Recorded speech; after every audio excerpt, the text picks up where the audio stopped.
दोस्तों नमस्कार, मैं आरती आप सभी का स्वागत करती हूँ। बहुत ही प्यारा गीत गाने जा रही हूँ छठी मैया का। अगर अच्छा लगे तो कमेंट में ज़रूर बताइएगा दोस्तों हमारा गीत कैसा लगा। बहुत ही सुंदर गीत है।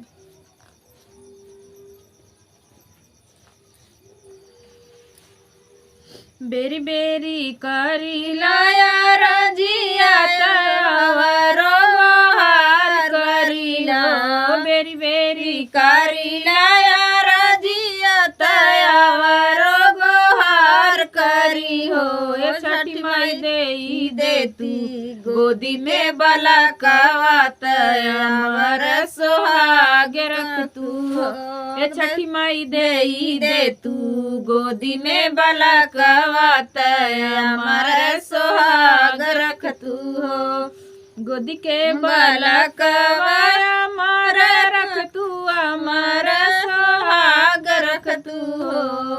गोदी के बला कवाया अमर रख तू, अमर सुहाग रख तू हो।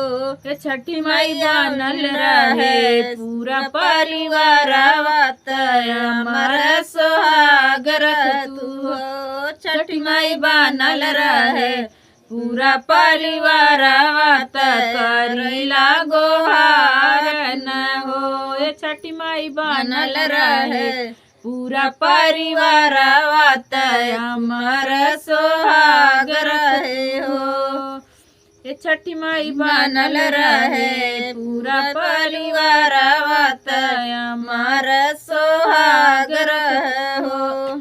बेरी बेरी करी लाया रजिया तयावरो गोहार करीला, बेरी बेरी करी लाया रजिया तयावरो गोहार करी हो।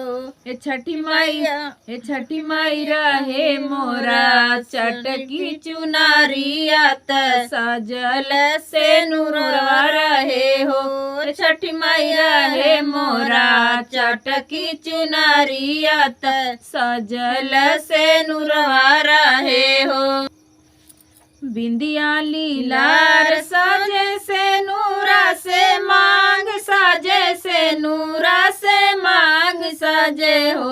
ये छठी माई बनल रहे सजना के जिंदगियात इहे बायर जिया न हो। ये छठी माई बनल रहे सैया के जिंदगियात इहे बायर जिया न हो। बेरी बेरी करी लाया रजिया तयावरो गोहार करी, आवरो गोहार करी हो। ये छठी माई रख तू ये छठी माई दे तू गोदी में बला कवात अमर सुहाग रहो। ये छठी माई दे तू गोदी में बला कवात अमर सुहाग रख तू हो। प्रेम से बोलिए जय छठी मैया की जय। दोस्तों हमारा गीत कैसा लगा कमेंट करके जरूर बताइएगा।